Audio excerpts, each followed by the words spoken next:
across the state on radio affiliates of the Sports Talk Media Network and is streaming live on sportstalksc.com, as well as Twitter, Facebook, and YouTube.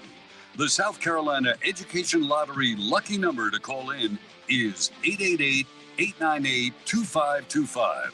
That's 888-898-2525. Now, here are Phil, Chris, and Pat with tonight's edition of Sports Talk. And good evening, everybody. Welcome to Sports Talk Media Network Thursday edition, big Thursday night edition here in the state of South Carolina. I hope you've had a wonderful day. We certainly have been very busy. A little press conference action this morning over at USC with defensive players. In fact, we're going to hear tonight from secondary coach Torian Gray, who we talked to one-on-one last week. We'll bring that to you. Clemson also practicing again today, and some of their players talk with the media. Going to hear from the Tigers standout defensive tackle Brian Bresee tonight as he comes back off that terrible injury from last season. But he's healthy, he's in great shape, and he is ready to go. We are on the road once again. We continue with the Palmetto Pigskin Tour. Stop number 2 is at Newberry College. So we went west on 26 tonight after going east to South Carolina State last night. Always love coming over to Newberry. Beautiful campus, beautiful school, and a football team that is excellent. Just like State, which won the MEAC and the HBCU National Championship last season, Newberry won the SAC, made it to the second round of the Division II playoffs, had a chance to go beyond the second round, but lost in a close one up at Boise State last December. So maybe it was December. It was in the cold time of the year, and Coach Todd Knight's got a terrific club returning, led by his quarterback, Dre Harris from Malden. Got a bunch of returning players, Mario Anderson at running back, Bryson Woodruff at wide receiver, Deshaun Kitchings at wide receiver, just to name a few. The coach will join us a little bit after 7, and then we'll be joined after the coach by Dre Harris and by standout safety Marcus Morgan, who is from Greenwood. So always fun being here in Newberry. Maybe we can convince, we don't have to convince Newberry, Chris Bergen. We don't have to convince the folks at Newberry to tee it up against Presbyterian. I think if you were to say go, they tee it up tomorrow right out here on the intramural field. My guess is, and this is not a knock on Allen University, but they would kick them to the curb if they had a chance to open the season against PC. Yeah. There's no question. And I think Newberry might wear PC out right now, judging by what we saw the past couple of seasons, especially with PC and a new coaching staff that we'll hear from here in a couple of days when you get up there. But, yeah, I'm pretty positive Newberry would love to have another opportunity to get that Bronze Derby back in their trophy case. Well, you know what? We need to keep beating that drum. You know, you and I, we have been how I feel hammering that drum for years independently and now together, and we need to keep hammering away. I agree. Yeah. Second longest rivalry in the state at one point in time behind South Carolina and Clemson. There's no reason whatsoever that those two teams should not play. I agree. You can't even get a neutral site because they're so close to one another. It just makes zero sense. I guess they could play at the Joanna Grill somewhere in between the two, but otherwise, I cannot believe we have sat back and watched this rivalry just fade away and wither and die. It's just it's unacceptable, and the folks at PC and the folks at Newberry need to get this fixed. Well, I mean, look, I don't want to. I don't think you probably know a lot more than I do because you were closer to the PC situation when you were there. But I mean, it doesn't seem to me like Newberry has any blame in this whatsoever. Maybe they do. I'm not aware of it. It seems to me this whole thing was initiated because of PC's desire to play FCS football and elevate their football program to that level. And in doing so, of course, it forced them to stop playing Newberry because of their dreams and desires of being in the FCS playoffs on a regular basis. And, you know, for a brief time, they made the playoffs. Like what, once? Yeah, when they were still D2. They was never made the FCS playoffs. That was a D2 playoff. That was a D2. So they went. That's right. They went from NAIA to D2. Mm-hmm. Am I correct about that? Yeah, they were in the same level with the Newberry. They were in the South Atlantic Conference. They won it one year and actually had to face Central Arkansas in the opening game of the Division II playoffs in Clinton. And, boy, you want to talk about getting your backside whipped. Central Arkansas came in and just blew PC out, and that's the last time PC has been in the postseason. And that was always, well, we can't play Newberry because what happens if we get into the FCS playoffs? Well, they've been FCS since, 2006, 7, somewhere in that neighborhood. Well over 10 years, and they haven't sniffed it. And now they're back to Division I non-scholarship and still aren't a threat to go to the postseason. So, yeah, Newberry's a bigger concern now because they make the D2 playoffs on a regular basis. They've got a bigger issue, so why not play them first? Let's get the Bronze Derby game back, and let's get it going first game of the year. And what PC had back then, of course, they had an outstanding quarterback in Todd Cunningham, who he was a man among boys out there in terms of being a quarterback at that level. He was great for PC, but there's no excuse now. The way things are, there's no excuse for PC not to relent and work with Newberry and get a game scheduled. If you can't play it on Thanksgiving, then play it to open the season. Play it as your season opener. That'd be fun. That'd generate a lot of interest. And try, see if you can play it a week ahead of everybody else, or maybe play it on the Thursday. Make it a Thursday game prior to the start of the regular season. Great story about Todd Cunningham and that team. I think I may have told this before, but the year of September the 11th and the terrorist attacks, of course, there were teams that lost ball games, understandably so, because the season started and actually took a pause. Well, there was a situation where PC had an open date, and that may have been the playoff year. I can't remember. But they had an open date before the playoffs began, and Furman also had an open date. And so PC agreed to go to Greenville and play Furman. And Todd Cunningham lit up the Furman defense in the first half, and PC was up, I want to say like 28-17 at the half. And I don't remember the reporter, but someone from the state newspaper overheard the conversation, called back to Columbia and said, you might need to leave some room on the front page of the sports page because PC's leading Furman at halftime.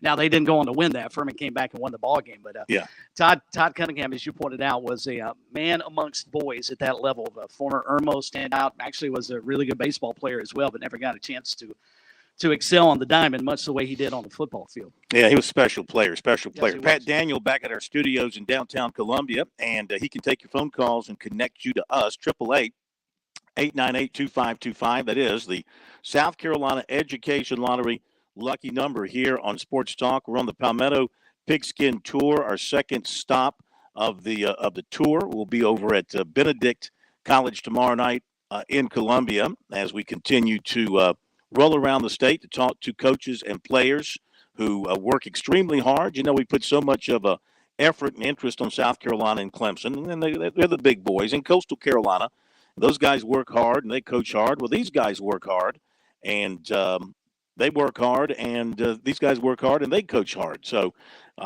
just because you're at a smaller school doesn't mean it's not as hot out there and it's not as much work as the bigger guys put in there, Chris. Oh, yeah, it's hot in Newberry. It's hot up in North Greenville. It's hot at Allen. It's hot at Benedict. It's certainly hot in Orangeburg. So, yeah, you're right. Just because there's so much attention in our state on the two big FBS programs, and now Coastal trying to carve its own niche over in Conway, does not mean that we should ignore what is happening and some really good football played at the lower levels. And Newberry proved that last year with a terrific run through the conference, and their preseason favorites duplicate and win the South Atlantic Conference again. And you kind of look at their schedule, they'll have a tough conference opener when they have to go to Carson Newman on October the 1st.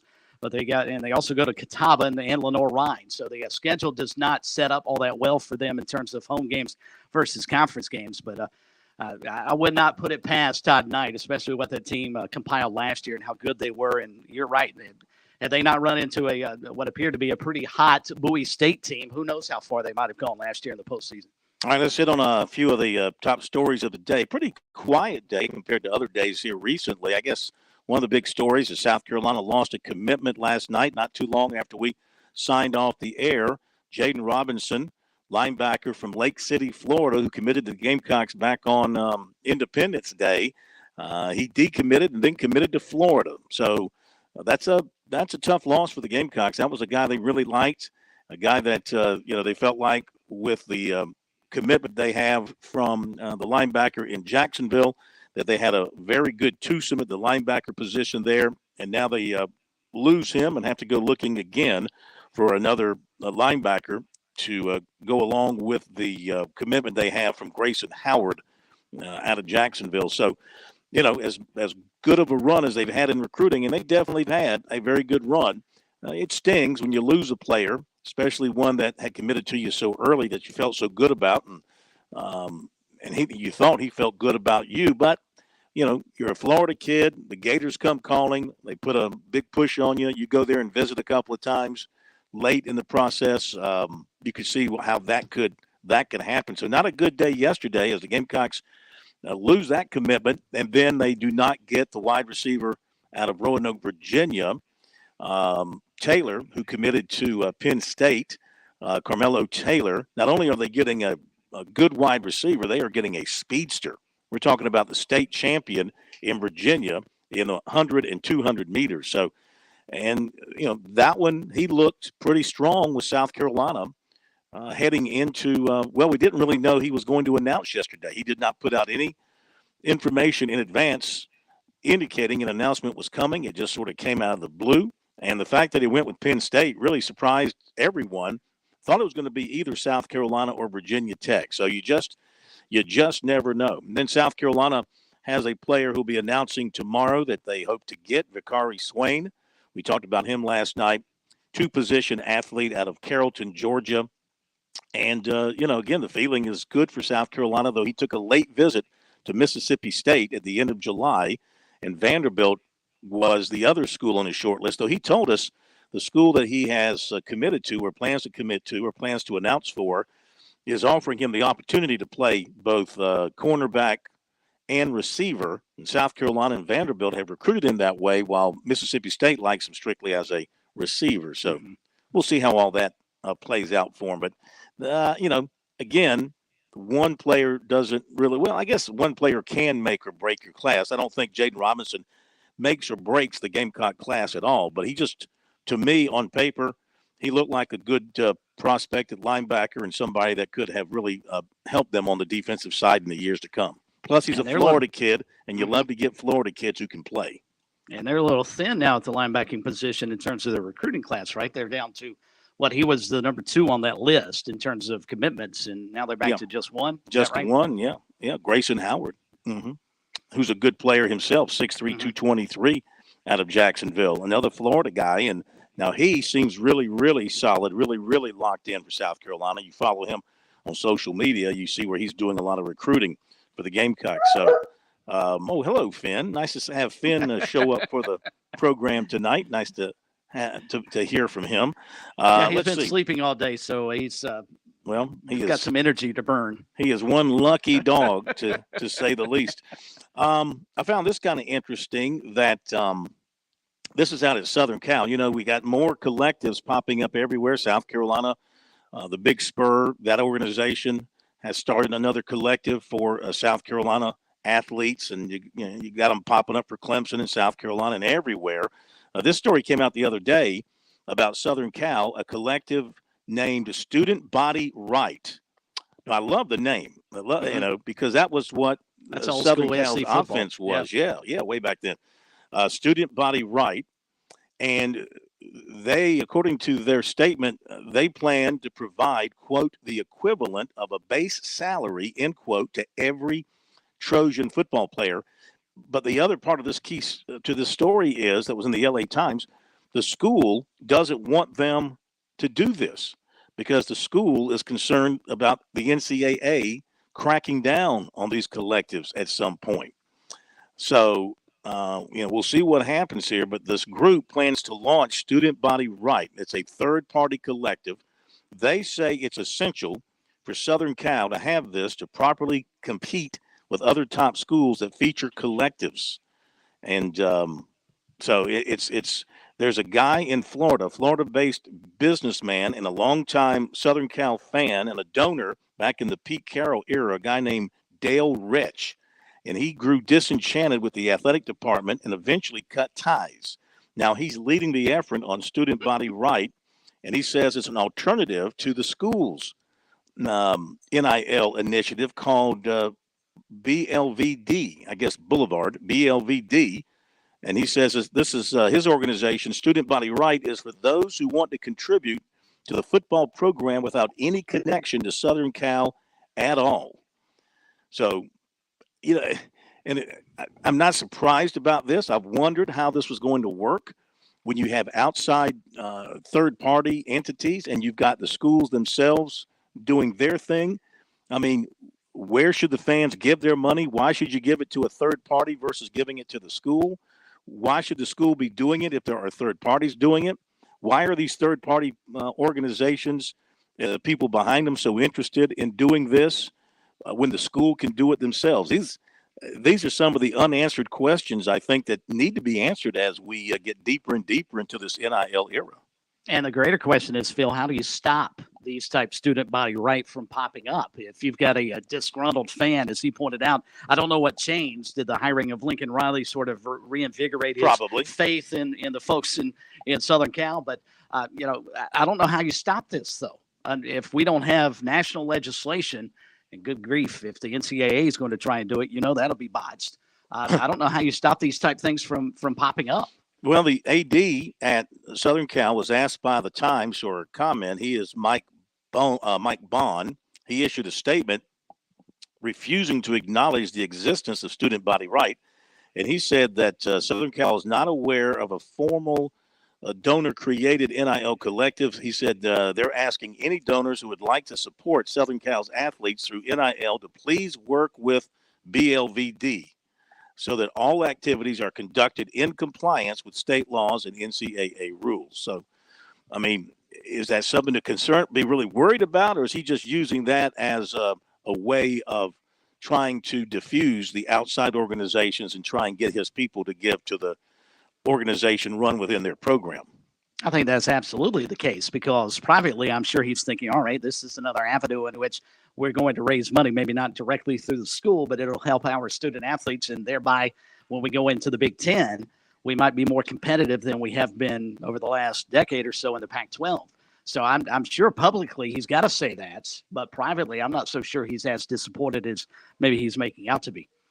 All right, our phone number, 888-898-2525. That is the South Carolina Education Lottery lucky number here on Sports Talk. And since 2002, more than $999 million in lottery proceeds have been used to support K-12 programs in South Carolina. You can learn more about the South Carolina Education Lottery's impact at seeducationlottery.com/education wins. And playing for fun is a win for education. After the break, we'll hit your phone calls if you want to dial us up and comment on anything we've talked about or anything else you want to bring up. Phone number 888-898-2525. South Carolina Education lucky number here on Sports Talk. We're at Newberry College for stop number 2 of the Palmetto Pigskin Tour. We'll be talking to coach and players after 7 o'clock, and also more from the USC and Clemson football camps coming up tonight here on Sports Talk. We'll be back after the break. Don't go away.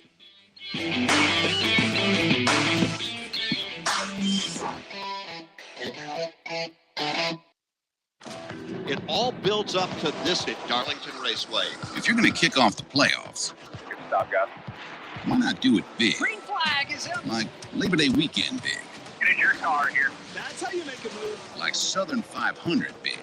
The only thing bigger than the action would be the experience of seeing it live. And that I got into the wall. might just be too tough to take. Bring it on, bring it home. NASCAR Playoffs weekend at Darlington Raceway, September 3rd through the 4th. Get your tickets now at darlingtonraceway.com. Peanuts and baseball, the perfect pair. There's nothing better than enjoying a bag of crunchy, great-tasting in-shell peanuts washed down with your favorite beverage of choice while cheering on your baseball team. This summer, grab a bag or two of delicious protein-packed Virginia Carolina's grown in-shell peanuts. America's favorite snack and America's favorite sport. A match sure to please. This message is brought to you by Virginia Carolina's peanut farmers. To learn more about peanuts, visit the website aboutpeanuts.com. That's right, aboutpeanuts.com. Enjoy a bag of peanuts today. If an insurance company is there to sell you insurance, shouldn't it also be there to service it with real people? At Farm Bureau Insurance, we're here to help with experienced agents ready to provide personal service when you need it most. Call today for your free no-obligation review for auto, home, and life insurance that's custom tailored just for you. Whether it's home, auto, or life insurance, Buddy Bridges and Farm Bureau Insurance have the right policy for you. Call Buddy today in Lawrence County at 864-923-2174. South Carolina Farm Bureau Mutual Insurance Company, Southern Farm Bureau Casualty Insurance Company, Southern Farm Bureau Life Insurance Company, Jackson, Mississippi.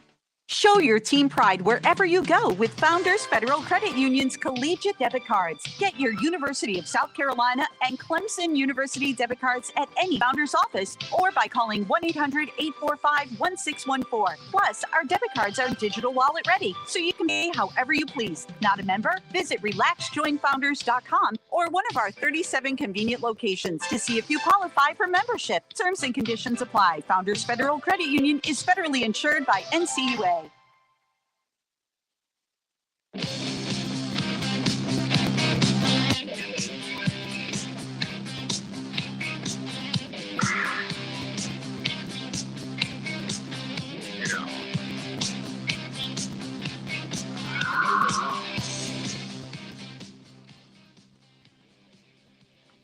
Back we are, Sports Talk Media Network. Phil Kornblut at Newberry College. Chris Bergen back in the PD at the Berkey Palace. Pat Daniel at our studios in downtown Columbia. 888-898-2525.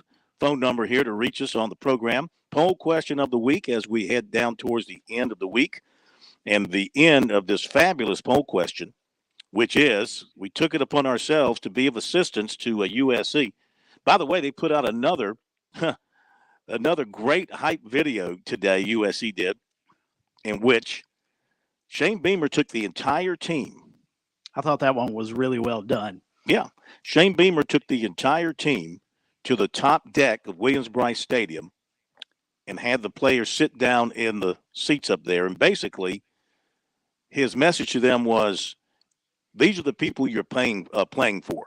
These are the people who pay their money to sit up here, pay their money to park in the parking lots, pay their money to travel, pay their money to tailgate, pay their money to support you. These are the people that you're playing for. Don't ever forget that. When you're hot and sweaty and hurting, when you're out there on that field, look up in these stands, look to the upper deck. That's who you're playing for. I thought it was a terrific video, a great message that Beamer and company put out as they continue to serve their people with message after message and hype after hype. But the thing they haven't answered, of course, we're trying to help them with, because we feel like it's our duty when there's something important like this. It's a need-based thing. They need us right now, and that is, what's the best nickname out there for the new Gamecock live mascot since Sir Big Spur has been retired. And so, we've got four possibilities: Cockster, Cock Rock, Dr. Pecker, and Spurmeister. And 288 votes. We haven't been overwhelmed with the voting. I thought we'd have a lot more than this. So anyway, with 57.6% of the vote, it's Dr. Pecker leading the way. 21.9% like Spurmeister, 14.9% like Cockster, and 5.6% are in on Cock Rock.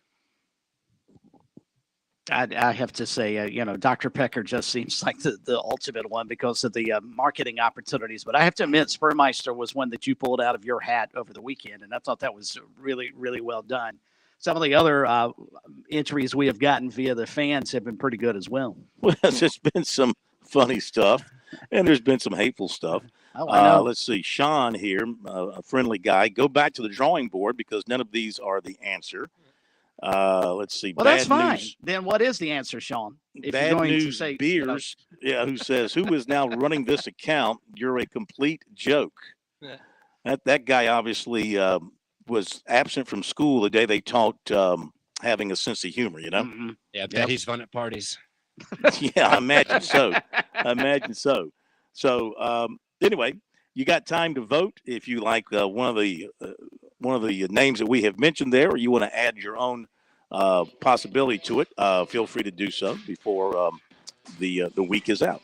We'll hit a break here on Sports Talk as we hit the bottom of the hour and continue with more. 888-898-2525 is the phone number. Coming up, we're going to hear from USC secondary coach Torian Gray and also from Clemson defensive tackle Brian Bresee right here on Sports Talk, coming up in a moment.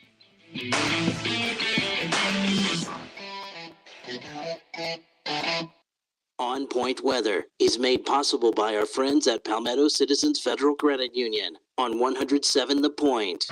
Here's tonight's forecast. Could get some showers into the evening hours. Our low will dip to 72. Tomorrow, more of the same with cloudy skies, a 50% chance of off and on showers throughout the day. The high tops out at 88. Now, for the weekend, much nicer, sunshine-filled skies, highs in the upper 80s, much lower humidity also. I'm Kevin Cohen with your On Point local weather.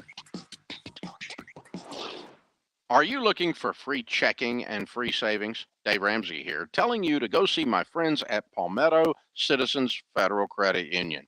They're not a mega bank that's so big they lose the ability to treat you like a human being. At Palmetto Citizens, you're not just a number, you're a member. Join today at any of their 14 locations or at palmettocitizens.org. Federally insured by the NCUA. With SRN News, I'm Keith Peters reporting. An Ohio Emergency Management Agency said a standoff has ended Thursday between law enforcement and an armed man suspected of trying to breach the FBI's Cincinnati office. The armed man is now reported dead. That man exchanged gunfire with law enforcement and had fled into a rural area. Again, a man who tried to breach the FBI office in Cincinnati, Ohio, is now reported to be dead after exchanging gunfire with police. The Justice Department is asking a federal court to unseal the warrant the FBI used to search the Mar-a-Lago estate of former President Donald Trump. Attorney General Merrick Garland said Thursday, acknowledging extraordinary public interest in the case about classified records. On Wall Street, the Dow by 27 points, the Nasdaq dropped 74. More details at srnnews.com. If you're an avid shooter or you're new to shooting, Shooter's Choice is your paradise. A firearms specialty store with all types of firearms, ammunition, accessories, AR platform rifles, shotguns, hunting rifles, and much more. Shooter's Choice has the largest and best selection of firearms in the area. Shooter's Choice is the oldest, the most professional firearms dealer in the Midlands. They've served us for more than 30 years. Family owned, they've never let themselves lose that hometown feel. You go into Shooter's Choice, you'll get experts who hunt and shoot. It's not like some big box store. Their staff has decades of experience. You just won't get this anywhere else. From the classics to the newest cutting-edge products anywhere in the firearms world, they buy, sell, and trade firearms. They have an indoor firing range for handguns and hunting rifles. If you don't want to spend the gas money, hop on shooterschoicesc.com and shop online 24/7. Whatever you choose, Shooter's Choice will make it easy on you. In West Columbia at 944 Sunset Boulevard or online, shooterschoicesc.com. Make it your first choice, your best choice. Make it Shooter's Choice. Our animal shelters are overflowing, so Columbia Animal Services makes adoption easy. It's time to clear the shelters. For the entire month of August, it's free adoption for dogs and cats. If you've wanted to get a family pooch or that special kitty cat, visit petfinder.com and bring a new family member home for free the entire month of August. Now is the time. Let's clear the shelters. Find your dog or cat right now at petfinder.com and adopt for free in August. Every Friday morning at 9 a.m. on The Point, join me, Chad Jordan, and my co-host Larry Jordan for the Palmetto Real Estate Pros. We'll help you out whether you're looking to buy, sell, or just learn all things real estate every Friday right here at 100.7 The Point. Hey, it's Jake Kilmartin with The Melting Pot. Everybody says cheese when you dine at The Melting Pot. We've got the picture-perfect night out for you and the whole family. Cheese, salad, entree, and when you finish with our yin-yang chocolate fondue, you'll have the perfect photo finish. Come and see us. Plan your summer vacation. Call us at 731-8500 or go online to meltingpot.com. We're at 1410 Colonial Life Boulevard. The Melting Pot. When you're a military veteran with over 40,000 organizations trying to help you, it can be hard to find the right information. That's why AARP brings together valuable resources to help you navigate your options. AARP.org/veterans. With the free veteran employment and fraud prevention resources, caregiving tools, and access to discounts, AARP, on a mission to support veterans. Visit AARP.org/veterans today. Owning your home is still the American dream. It might not be today, but we want to help you get ready for the biggest financial purchase most of us will make. Your Way Home every Tuesday morning at 9 a.m. with Erica Hill West and John Hinks Jr. That's Your Way Home with Erica and John, Tuesdays at 9 on 100.7 The Point.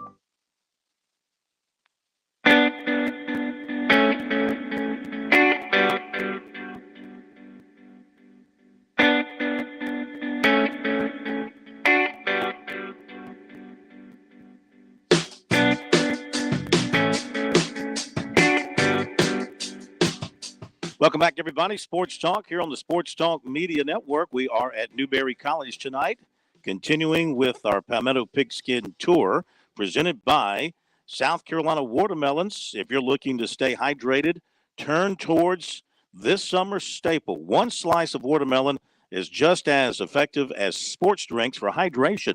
Look for watermelons in your South Carolina hometown all summer long. And I have, and I do, and that is right. You eat a big old slice of watermelon, it'll fill you up in a hurry.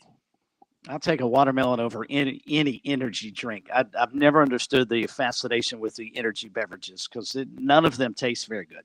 Yeah. But a watermelon certainly does. Well, I mean, full disclosure, I do like a Gatorade, a cold Gatorade. I've gotten used to Gatorade over the years. Yeah, you're talking about the other the drinks. Yeah. The 5-hour energy and what is that, Red Bull and those type drinks. No, I get Gatorade. Yeah. I'm a big fan of Gatorade too. A couple of USC basketball notes here. David Cloninger from the Post and Courier reporting that walk-on Troy Boynton, who was a transfer commit to Lamont Paris this summer, will not be a part of the team this year after re-aggravating a pre-existing injury. Remember, he was hurt when he was at Evansville or coming out of high school down in Florida and didn't play last year at Evansville. Says here he was hurt in the offseason workouts, decided it would be best to try and heal at home. So he is not with the team. And then I just saw a John Rothstein tweet about South Carolina and George Washington. Here we go. South Carolina's game between with George Washington will be November 30th in D.C., part of a multi-year series, according to John Rothstein on South Carolina. USC doing and in George the Washington. I mean, yesterday we found out the horrible news that Prima Diba had torn his Achilles, and now we have this kid that gets injured all during the off season. What the heck are they doing during preseason camp? I think it's just coach might want to back off for them. Equaling things out, having G.G. Jackson coming in as your good news. It had to be balanced out by, typical Gamecock luck. It had to be balanced out with some bad news. I don't know that Boynton this year was going to be counted on to be a huge contributor. Maybe he would have been a nice addition off the bench, good shooter if he had gotten healthy, but obviously he's not healthy at this point. So we'll see if he indeed ends up coming back to South Carolina as they continue to try to add to their roster. Phone number 888-898-2525. And we had another suggestion to the poll question. Don says, how about Cluck Norris? I love that one. I think that's really, really good. Cluck Norris. Cluck Norris, yeah. I think That's that's not bad. really, really good. It's not bad. I thought that was well done. Let's go to Hank in Columbia if he's still with us. Welcome in, Hank, to the program. Hank, good to have you with us. How are you? I'm doing fine, Corn. Two things. One on the NIL and then one on one of our opponents in SEC. We talk a lot about, and it kind of gets highlighted, some of these crazy things that go on the NIL, just like when you talked about the Southern Cal issue. Mm-hmm. But I thought it's interesting some of the good things, like look, with the Oscar Tshiebwe story that came out, where basically because he's on a visa, they can't do promotion. I don't think it's tied to the NCAA, but more so to the type of visa they're on. They can't do promotional stuff with the NIL. So when Kentucky went to the Bahamas to play one of these off-season things that they're doing now, these off-season summer tours, said as soon as he hit the tarmac in the Bahamas, the sponsors wheeled him off for about 5 hours worth of promotions and all that because he could do it in the Bahamas. And he couldn't do it here, because normally the first day you get there is kind of a relaxation day. He went off with these sponsors and recorded all these shoots in the Bahamas. And one of the things he did with his money is he bought his parents a 4-bedroom home here in the States because they were kind of living in real destitute type of conditions over in the Congo. What kind of money did he make off these sponsorships? Well, remember they said that Tshiebwe when he came back, he had like a deal that was worth $2 to $3 million when he came back instead of going into the draft. So, bringing him over to the States and buying a 3 or 4 bedroom home, I think you can buy many homes with that type of money. It sounds like it. It sounds like it. But he's done that, and he's got a good bit of his money on NIL that he's got. Instead of him collecting the checks, going to feed a group of homeless folk or a group of destitute folk in the Congo. So that's a couple of good things about the NIL. And then Well, let me say this. the Let other me say this. Look, let me say this.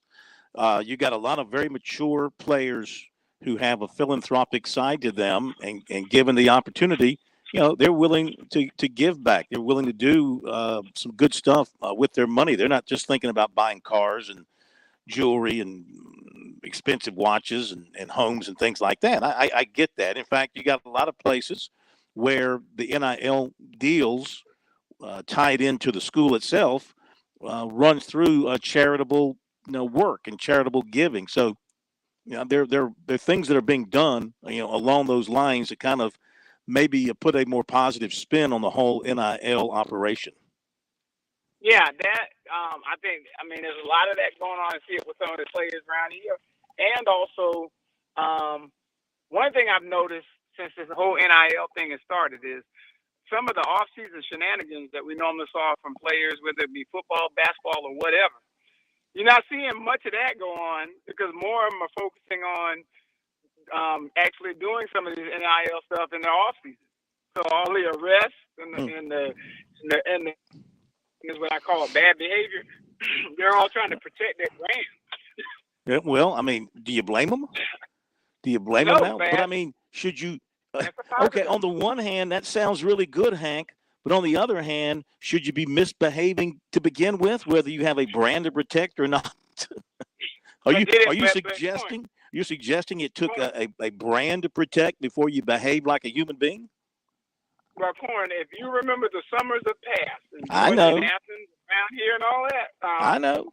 Obviously, it took some type of distraction. Or maybe coaches are recruiting.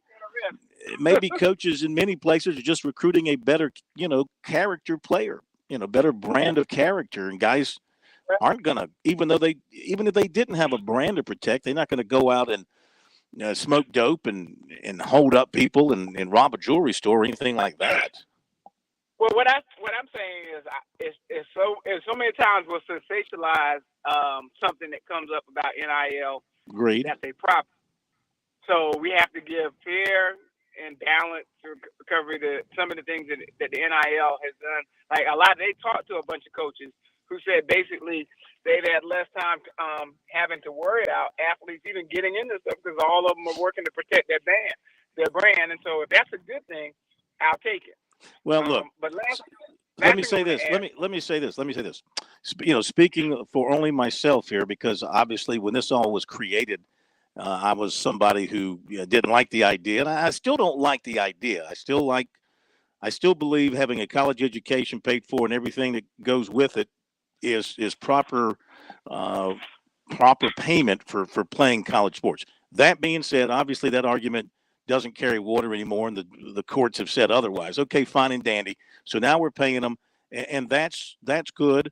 And I walked through. Well, I was at Clemson last week. I've been to South Carolina a few times. I walked through the parking lots, and I see a different grade of automobile in the parking lots these days than we used to see. And I've seen a lot of cars there, new and with new tags, with dealer tags on there, or waiting to get their licenses. So my point is, the players are getting cars and deals like that. That's all well and good. I do not like my biggest remaining complaint. Not that it's going to do anything, because it won't, because it's out there alive and well. But these outside entities that want to be involved with the players by funding them, I don't understand why they are necessary. If the schools are doing it themselves, if the schools are going to work with the athletes, if the schools are going to help line up businesses for NIL purposes, then why do you need media-based collectives or collectives even outside of media, collectives that are just being put together by boosters? That's what makes it smell. That doesn't really pass the smell test totally to me. Okay. Yeah, Corn, I'm with you on that, but that's no different than before, though, because even when we start, you could legally donate your money and get these facilities built and all this other stuff. You always had outside boosters that wanted to put the money in the McDonald's bag and all that outside of what you're doing. Well, they're still, but the school, is still asking the booster to give them money to give to the players. I mean, you're still getting it to the players, and they're still asking the boosters to give money for scholarships, and they're still asking the boosters to give money for improvements to facilities and everything else. I don't know how much more you can ask of your boosters, unless you just feel like you've got a never-ending line of boosters who are going to be willing to, hand over dollars. Well, what I was saying is those outside groups, a lot of those are just like the rogue booster. Coaches will say we can do it the right way, but you're going to always have the rogue booster. But why wouldn't you do it the right way? If you can do it the right way and get the money to the player and he can do his commercial for you and you can do it the right way, why wouldn't you do it the right way? Oh, I agree with you. That's what I'm just saying. Why would you even do something that might eventually come back and hurt your school and embarrass you and your company? I don't get it. I don't. That's the part I don't get. Anything else, Hank? Now, Corn, I want to ask one thing on the air. What do you think about the tit-a-tat going on between Stoops and Calipari? Because some AD's gotta have to get them in the room quick. I saw that. We were going to touch on that at some point, and we'll get to that for those who don't know. And thank you very much.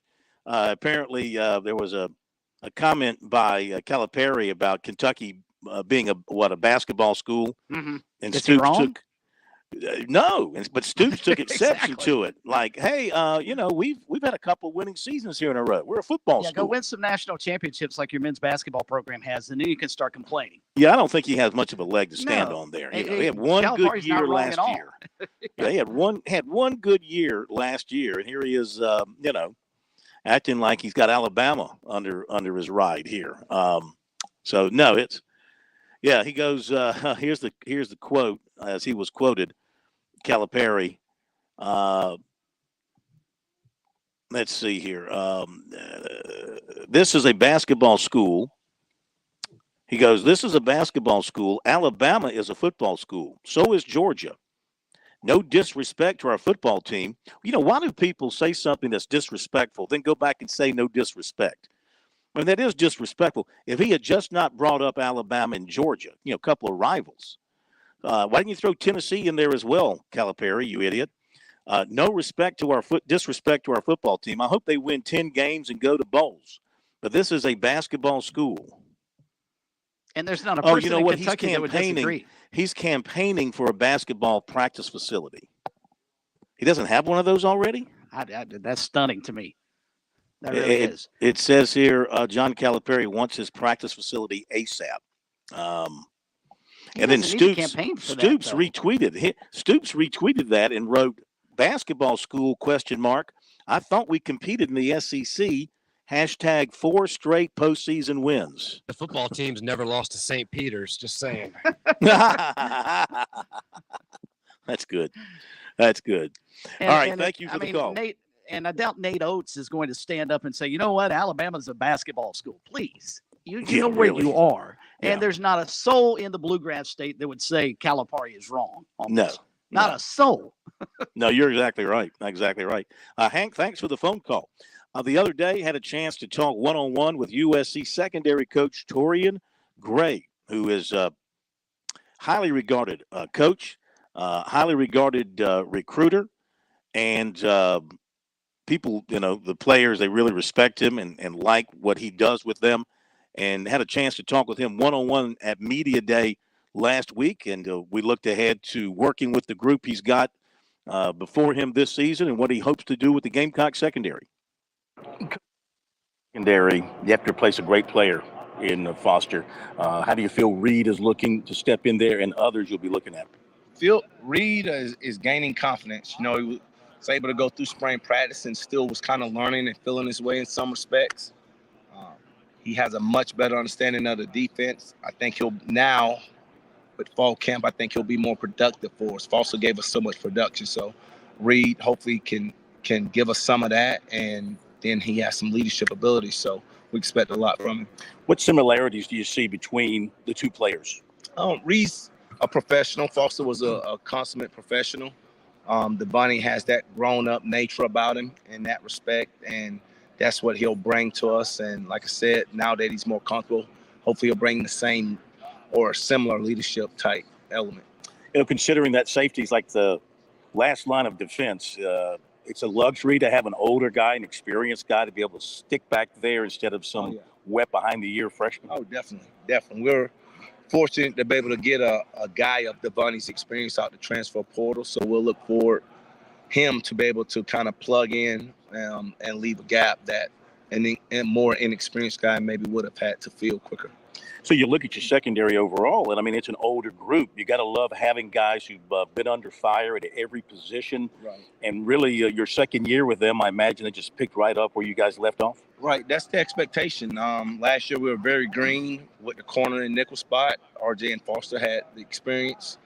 So now all those guys, Marcellus Dow, Cam Smith, Darius Rush, they've all played a lot of football.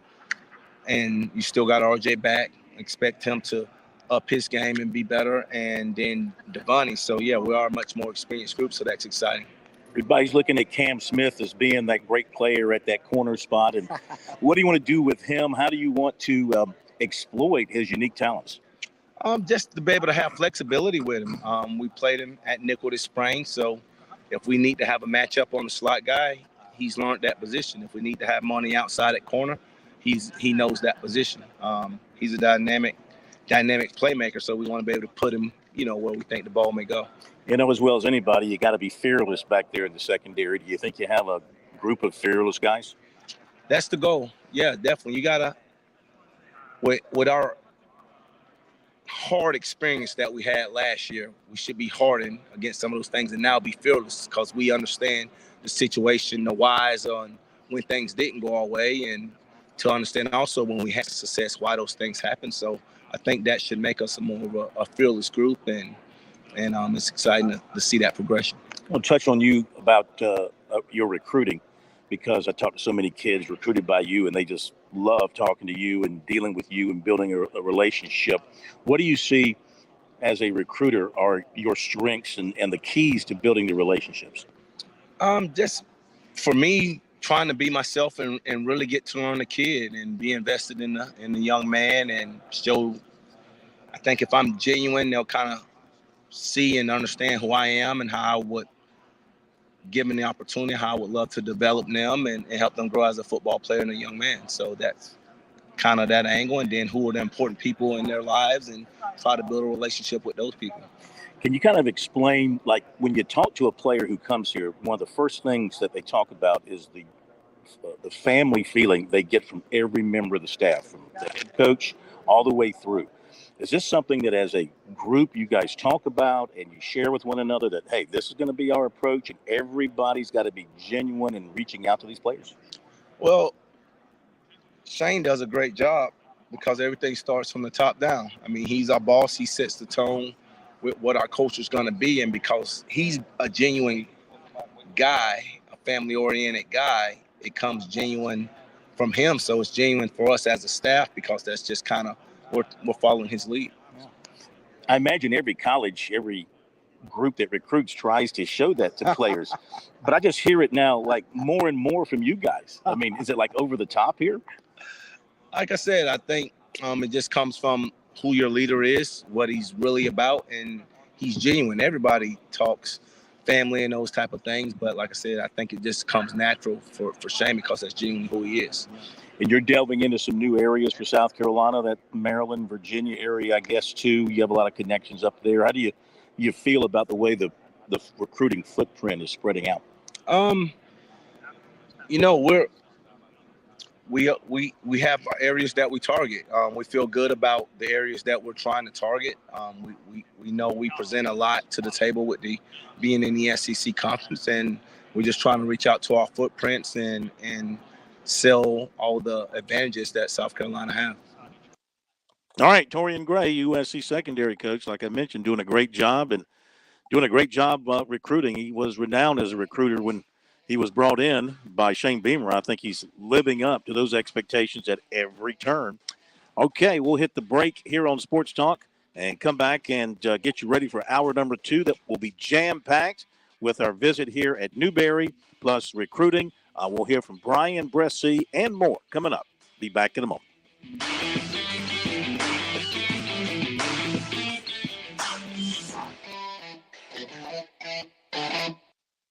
If you're looking to stay hydrated this summer, turn toward a southern favorite, sweet South Carolina watermelons. One slice is equivalent to a glass of water and is just as effective as sports drinks for hydration. If you don't believe us, you can ask the Palmetto State's top football teams. The SC Watermelon Association will be serving up slices after summer practice to keep our teams fueled and hydrated. Visit scwatermelon.org for all the details and look for ripe South Carolina watermelons in your hometown. Hey folks, it's Mike Morgan for Gibson Insurance. Former Gamecock player Bo Mobley and former coach Stuart Lake want you on their team for all your insurance needs. Now, cost-effective solutions is what they're all about for the now and for the long term. They're licensed with every insurance company in the state. They've got offices in Columbia, Greenville, and Sumter. But if you're listening right now, let me direct you to call Bo and Stu today at 803-605-0029. That's 803-605-0029. Let my good friends take great care of you. I'm not like some whoop-de-doo executive chef. You know, I consider myself more of a baker than a chef. I like working with my hands. I like turning regular ingredients into like something spectacular. The South Carolina Education Lottery has funded over 450,000 life scholarships in our state, giving countless students a chance to answer their calling, just like Aaron. Your passion is our purpose.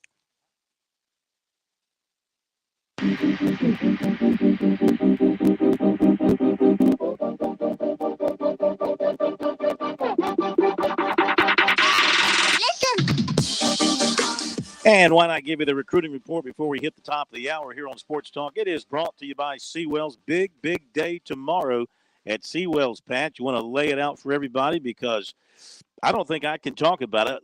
My mouth it's too mouth-watering for me to get through it without slobbering all over myself. Seawells tends to do that to all of us, Corn, so don't be worried. Tomorrow, it will be a roast beef Friday with carved roasted sirloin of beef. Shout out Andy for giving us that RBF. Along with southern fried chicken and fried fish nuggets. And then don't forget all the sides you can handle, mostly fresh veggies from around the state, and dessert and salad. Chris Bergen, I want to invite you in for lunch on Pat tomorrow at Seawell's. I appreciate that. And if I did not need to be in Conway tomorrow evening, I would take you up on that. Well, I knew that. That's why I invited you publicly. See, I look like a good guy I appreciate the invite. for inviting you, but I knew you couldn't come. So that's why I did it. Okay. In recruiting, not a whole heck of a lot to tell you about tonight. We told you about Jaden Robinson. We'll touch on that again. Announced his commitment to Florida after decommitting from South Carolina. I'd previously committed to the Gamecocks on Independence Day after taking multiple visits to the USC campus. In fact, Florida was not even in his top four when he announced his pledge to the Gamecocks. He had Kentucky, Michigan, and Maryland in there. Made official visits to USC, Kentucky, Maryland in June. Also visited USC for a junior day in January and the spring game in April. But Florida did not quit, and he eventually visited there unofficially in July. With that switch to the Gators, USC down to one linebacker in the class, Grayson Howard. Also, the Gamecocks yesterday missed on a major target receiver, Carmelo Taylor of Roanoke, Virginia. He announced to Penn State over USC and Virginia Tech. Reminder that Vicari Swain of Carrollton, Georgia, makes his commitment announcement tomorrow about 3:45 at his school. USC, Mississippi State, and Vanderbilt have been his last three. On Saturday, USC target defensive end Kelby Collins of Gardendale, Alabama, announces between 3 and 5, but basically he's down to Alabama and Florida. And I think that is it as far as anything new that we know. So there you go with recruiting. After the break, joined by the good folks here at Newberry. We're on the Palmetto Pigskin Tour. Back after the break. By the way, before we do what's supposed to happen here, thank you for pushing the button. I thank you. Programming thanks you. America thanks you. WQXL Columbia, W264DF. Grills, outdoor kitchens, fireplaces. Summer sizzle starts with Bart. This is 107 The Point. Breaking news this hour from townhall.com. I'm Keith Peters reporting. The Justice Department has asked a court to unseal the search warrant for the FBI search of Donald Trump's home. White House correspondent Greg Clugston reports. Attorney General Merrick Garland said the Justice Department filed a motion to unseal the court-authorized search warrant because of the substantial public interest in this matter. At a hastily scheduled news conference, Garland also said that he personally approved the search warrant. The actions were part of an ongoing Justice Department investigation into the handling of classified White House records. Greg Clugston, Washington. Meanwhile, an armed man equipped with body armor tried to storm an FBI office in Cincinnati, Ohio, then fled. Ohio State Highway Patrol Lieutenant Nathan Dennis tells WKEF-WRGY officers exchanged gunfire with the suspect. Once the vehicle came to a stop, gunfire was exchanged between officers on scene and the suspect. They're now reporting that the suspect is dead after being shot by police. The confrontation came as officials warned of an increase in threats against federal agents. A troubling sign that the U.S. economy may indeed be in the grips of a recession. Bob Agnew reports. The number of Americans who signed up for unemployment benefits rose last week to the highest level since November. The Labor Department says applications for jobless aid climbed by 14,000 and have now risen for 5 out of the last 6 weeks. The news comes even as the Biden economic team cites strong employment numbers as evidence the economy is not in a recession, despite the fact it meets the classic definition, 2 consecutive quarters of negative GDP growth. Biden reporting. On Wall Street, a mixed day as the Dow is up by 27 points, but the NASDAQ dropped 74, the S&P lower by 2, oil up to 94.07 a barrel. More on these stories at townhall.com. If you're considering protecting your retirement with gold or silver, listen up. Mark Davis here. One company I trust for this, Advantage Gold, the highest rated precious metals firm in the country. They've won the Best of TrustLink Award 4 years in a row because they really educate their clients on how to buy gold and silver the right way. Call 800-900-8000. 800-900-8000. Talk to one of their experts. They can send you a free gold kit along with a free copy of the Wall Street Journal national bestseller, The Great Devaluation. Number again, 800-900-8000. Don't wait any longer. Get the best information, the best process, the best service, the best value, all from Advantage Gold. 800-900-8000. That's 800-900-8000. Call Advantage Gold today. 800-900-8000. Advantage Gold is not an investment advisor or a tax advisor. Consult with your financial advisor before investing. Call 800-900-8000. Bible. Gas prices are falling at the pump just in time for that last surge of vacation travel before the children head back to school. We hear more from correspondent Jennifer King reporting.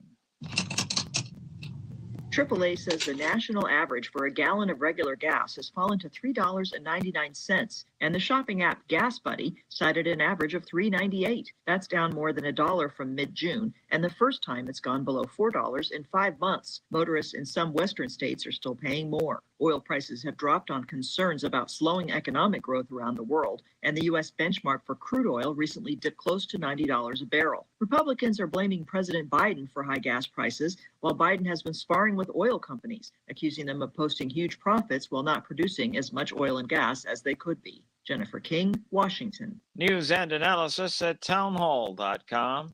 I'm Keith Peters reporting. On Point Weather is made possible by our friends at Palmetto Citizens Federal Credit Union on 107 The Point. Here's tonight's forecast. Could get some showers into the evening hours. Our low will dip to 72. Tomorrow, more of the same with cloudy skies, a 50% chance of off and on showers throughout the day. The high tops out at 88. Now for the weekend, much nicer, sunshine-filled skies, highs in the upper 80s, much lower humidity also. I'm Kevin Cohen with your On Point local weather. WQXL Columbia, W264DF. Grills, outdoor kitchens, fireplaces, summer sizzle starts with Bart. This is 107 The Point. This is The Point. Make thepointradio.com.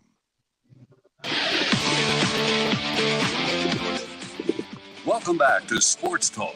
on the Sports Talk Media Network. Buddy Pugh didn't give me You a can shirt reach the last night. guys He with did get a South contract Carolina extension. Education Well, good for Lottery him. lucky number. Good for him and good for the guys that are coaching down there for me. 888-2525. See some That's coach?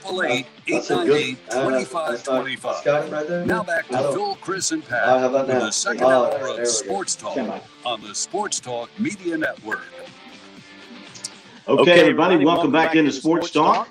Sports Talk Media Network. We're on the Palmetto Pigskin Tour. We're at Newberry, and for those of you watching on our stream, I want to show you something here real quick before we get to Coach Todd Knight. He just gave me this. Let's see. Which way have I got it? Hang on.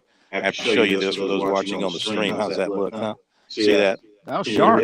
Coach Pugh didn't give me anything except a hard time last night. He goes out and gets a contract extension. We should have mentioned that. It was reported today by the T&D that the board there at South Carolina State gave Coach Pugh a contract extension. So Coach Todd Knight of Newberry, as Sports Talk rolls into town, I think that's a good luck charm for you as well.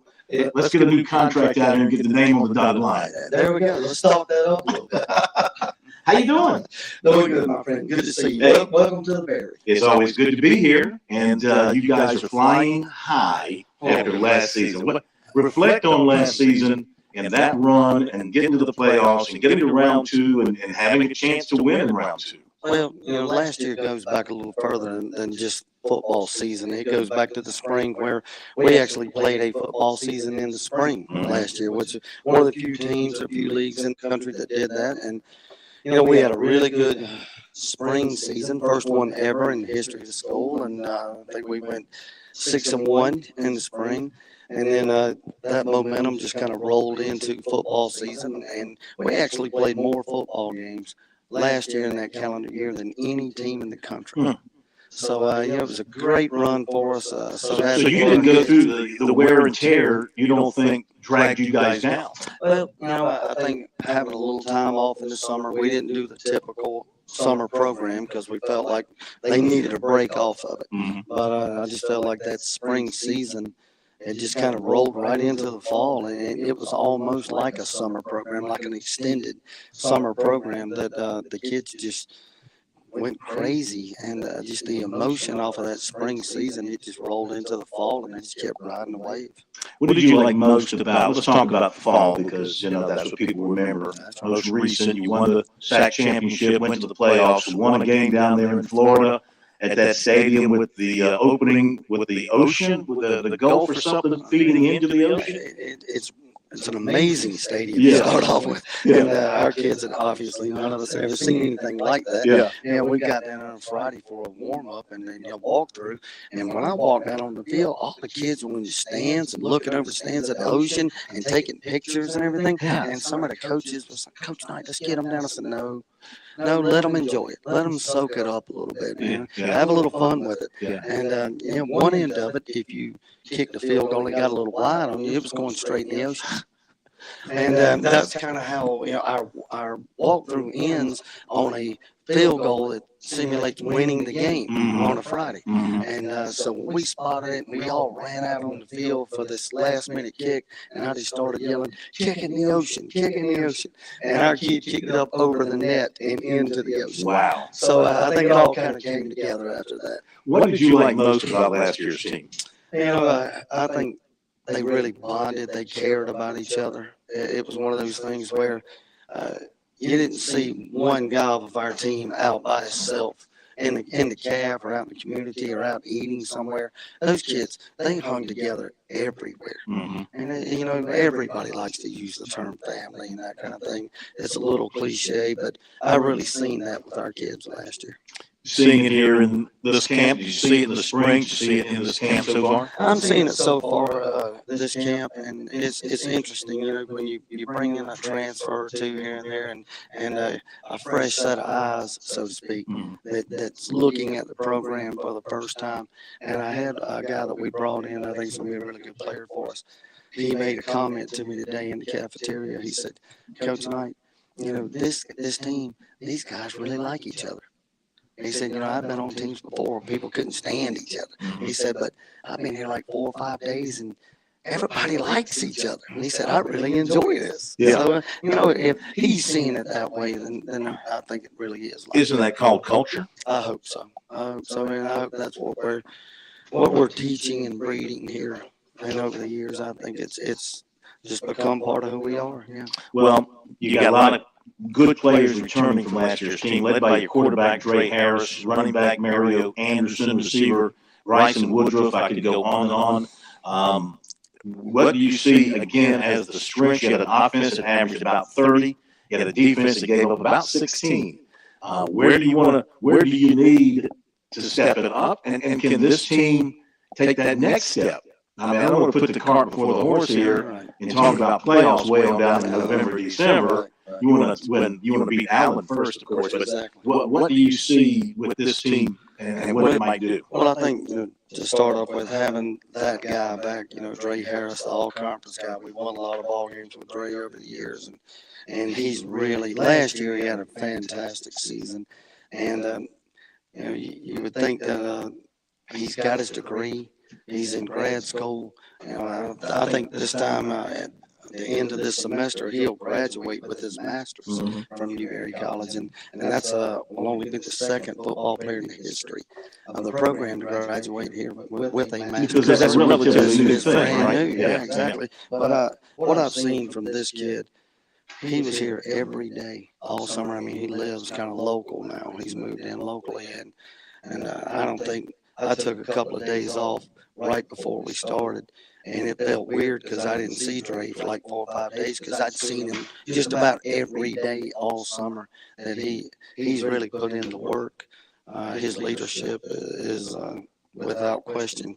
He's our guy, and to have that guy back who can walk out there and pretty much call the game himself. He's mastered the playbook, and that confidence that he's just oozing out of him out there. Those kids are feeding off of that, and I think that's going to take us a long ways. You lost a couple of really good corners off your defense. You got to replace those. You have the players in place to be able to do that. It's going to be kind of a trial by fire back there. I think we do. We did have 2 great ones last year, and both of them had opportunities at the next level. One of them's actually still with the Ravens and playing really well right now. He's got a great shot. That one is David Vereen's got a great shot at making the club. But those 2 weren't the only 2 corners we played last year for the whole season. Melvin Lundy is going to probably end up being a starter for us on one side. And then we've got several guys that's battling for the other side. I brought in a transfer, and you'll have a lot of fun with this kid. His name is Chikosi Onweekbear. I want you to pronounce that one better than me. But this kid's special, and if you got a name like that, you better be. Yeah. We have an all-conference free safety coming back in Marcus Morgan. So on the backside of it, if Lundy, who got a ton of snaps last year and is a really, really good player, and you plug in a graduate that transferred in that's in grad school with us now, that I think is one of the most talented kids I've seen here in a long time. Do you think you benefited well from the transfer portal in the offseason? We dabbled with it a little bit. I worried about the portal, just with kids jump in it and leave and that kind of thing. We had one kid jumped in the portal, and I hate that one kid left. And it bothered me. Yeah. And I don't know why, but it did. I think college coaches all over the country, they don't care if you get in the portal or not. I think that's the way it is. But here, I hate to lose a kid. Where did he end up? I think he ended up at Erskine. I think so. We won't play against him for a year. He'll have to sit out because of an in-conference rule. Oh, really? Right. Yeah. So the SAC will not let you transfer within the league? Really? Even if you go through the portal? That's right. Wow. It's a conference rule. I didn't realize that. But, we did benefit a little bit from it. I think our starting center is an all-conference guy who transferred in from Presbyterian, and he's won the job. You see him for the Blue Hose. Hey, look, if you don't want to play, we'll just take some of your kids. All right, there you go. There you go. I knew it was going to come on. Let's just go ahead and get it out there. Yeah. Hey, look, Coach Englehart's a great guy. Y'all buddies, aren't you? We go back. We played against each other for several years now, and he spoke at the clinic this year, and he's going to do a good job over there. He really is. But, you know, this kid kind of transferred out before he got in place. You know, Noah Mangum is his name, and he's really helped us up front. He's anchoring it now because we lost Alec Blackman, was our senior all-conference guy that moved on, obviously, after he graduated. But this kid's doing a good job for us. So, you know, between a corner and this kid, a few in the portal, we didn't really jump into it heavy. You know, we're a South Carolina-based recruiting team, and we like that. We like that local kid. We always talk about there's enough talent in the state you can win with. We prove that. And that's what we're going to keep our money. So you won the championship last year, and you're favored to win it this year. So are you kind of where Carson Newman was a few years ago, where it was Carson Newman and everybody else? Is it Newberry and everybody else? You know, I don't think so, really, Phil. I think our league is so even. You know, like last year, you know, we won it, but there was some really tight ball games in there. You know, if you walk through this league and you beat everybody, which Newberry's only done that one time in the history of the program. Yeah. In 16 when we won it. That is a rarity in our league because, I mean, Wingate was kind of a shoe-in to get into the playoffs this year, and they go up to Barton, and Barton beats them. So, I mean, in this league, if you're not ready, I mean, anybody can beat you on any given Saturday. Well, you'll open it up here at home against Allen. And one thing, if people come to Newberry to see football, they're going to see what? Cranes. There is dirt being moved all over this place, and some of it's your dirt. It is. I'm happy to say it is. You know, our president, he likes to use the term, we're a 3-crane campus right now. 3-crane campus. We have 3 projects going on. We have a new dorm that's in the progress of going up, a new nursing building, which is huge for us. You know, they're tied into the local hospital. We'll have a clinic in there, and then also some of our kids will benefit from it as far as you know, X-rays and sports med, that kind of thing. So that's gonna be pretty cool. And then the second phase of the stadium, the first phase was the end zone complex that we've had for about a year and a half. Nice. Second phase that's coming in, it's the locker room for the kids, coaches' offices, film rooms, that kind of thing, and you know, rooms that'll be turned into on game day for different functions and that kind of thing. So, you know, pretty cool stuff going on campus right now. And then the third phase, finally of the stadium, the first being the end zone complex, the weight room, the training room. The second phase that's going up now. The third phase will be the press box area. And we all know that Jimmy Coggins at WKDK, he cannot wait. He is. I think that's the only thing that's keeping him going. He wants to call at least one game in the new press box because that got to be the original press box of the stadium, right? This stadium's been here how long? I think it's the oldest collegiate stadium in the state of South Carolina. I don't think there's any question. No, I knew like Sean Johnson, he just couldn't take it. He said, look, we got to give the press box a facelift. Yeah. You know, so they went in and they redone the entire inside this year. So, and that's probably the first time that's happened in 50 years. So it's nice to have that. And that'll make Jimmy happy until the new one gets built. All right, before I don't usually handle everything when I'm on the tour, but I'll let Chris jump in here because I know a fire that burns deep inside him is Newberry PC. And you want to make your pitch? I've talked to Coach about this before, and I think all of us are in agreement. We would love to see the Bronze Derby rivalry renewed at some point in time, Coach. I don't know how much effect you have on Newberry's thinking in that regard. I would imagine, judging by your joke a little while ago, you wouldn't mind getting a chance to play PC again, and I would hope they would feel the same way. Well, from our standpoint, you know, we do want to play. We've gone on over and talked to them on several occasions, and I think Coach Englehart is open to the idea as well, you know, talking with them at the clinic and that kind of thing. And I just don't see any reason why we shouldn't do it. But, I mean, you know, I don't make decisions at that level. I just go and play where they tell me to. And, you know, I would love to see it come back instead of driving, you know, 8 or 9 hours to different places when you could go 20 minutes and again, make a new Thursday tradition. Play the Thursday, first game of the year. And then maybe you can adjust your schedule, take some extra time off. Because I know for both teams, it would be so emotional. It'd be hard to get back up the next Saturday after that following Saturday. You might need an extra bit of time. Maybe you can do that. I don't know. I'm speaking out of school a little bit, but it seems like a natural fit. Now, considering where PC is, okay, they know where they are now in football and where you guys are. There's not a great deal of separation here. Phil, you got to think about this game hadn't been played in a long time, and kids today they don't realize, what this game used to be. Right. So I mean, I don't think that they have the fire and the emotion about really. No, it's old guys. It's the old guys that was around and been a part of it and are actually played in or coached. I think we're all sick and tired of seeing every tradition in college sports in our state, just get railroaded because of not financial considerations, but because television or conference or whatever you think you are. When this game should be played, it should never have been interrupted. It was one of the great rivalries in the country. Exactly. And you owned the state on Thanksgiving. You owned it. I'd love to see it in some way, shape, or form. Get started again. I was here for the last game ever against them. I would love to be here to start it back. That'd be fantastic. We appreciate you as always. Good luck this season. We'll be in touch many times, talking to you, previewing games, and let's see if you can back it up with another championship. We're going to give it a shot. I know you will. Thank you, Coach. Thank you. All right, Coach Todd Knight, we appreciate that very much. We've made our impassioned plea for the return of the Bronze Derby. I'll beat that drum until I've beaten it to death. By the way, 1922 is when Setzler Field opened.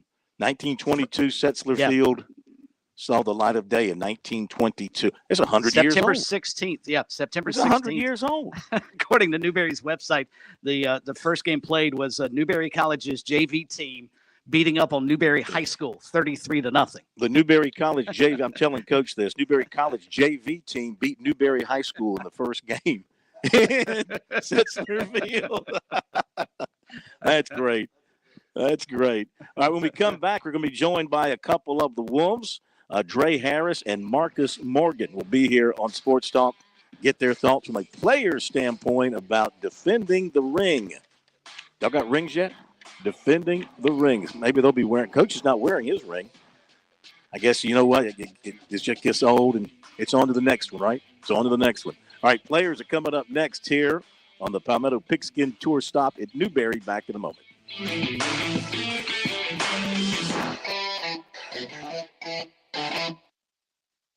Summer weather has arrived in South Carolina, and you know what that means. Sweet, tasty South Carolina peaches are hitting shelves near you. Most people tend to think of Georgia as the peach state, but South Carolina is the East Coast's top producing peach state, so we know a thing or two about a great tasting peach. The next time you're in the grocery store or local farmer's market, keep an eye out for those sweet, tasty, certified SC peaches. Discover more about the tastier peach state at scpeach.org. Your home is where your memories live. It's where you laugh and where you love. We understand the importance of the valuables under your roof, tangible and intangible alike. So no matter what's around the corner, we'll be there, offering you and your family the support that's made Farm Bureau Insurance a trusted name for nearly 70 years. You deserve more. You deserve a promise. Learn more at scfbins.com. Call me, Alex Satterfield, at 803-749-9171 for all of your Midlands insurance needs. Hi, this is Phil Kornblut of Sports Talk here with Major Billy Downer of the Department of Natural Resources. What words of wisdom do you have for those hitting the water this summer? Phil, collisions can be prevented easily if every vessel operator fulfills three major responsibilities. One, practice good seamanship. It's the responsibility of every boat or PWC operator to take all necessary action to avoid a collision. Two, keep a proper lookout. Failing to keep a sharp lookout is the most common cause of boating collisions. And finally, maintain a safe speed. Remember, boat safe, boat smart. It all builds up to this at Darlington Raceway. If you're going to kick off the playoffs, good stop, guys. Why not do it big? Green flag is up. Like Labor Day weekend big. Get in your car here. That's how you make a move. Like Southern 500 big. The only thing bigger than the action would be the experience of seeing it live. And that I got into the wall. Might just be too tough to take. Bring it home, bring it home. NASCAR Playoffs weekend at Darlington Raceway, September 3rd through the 4th. Get your tickets now at darlingtonraceway.com.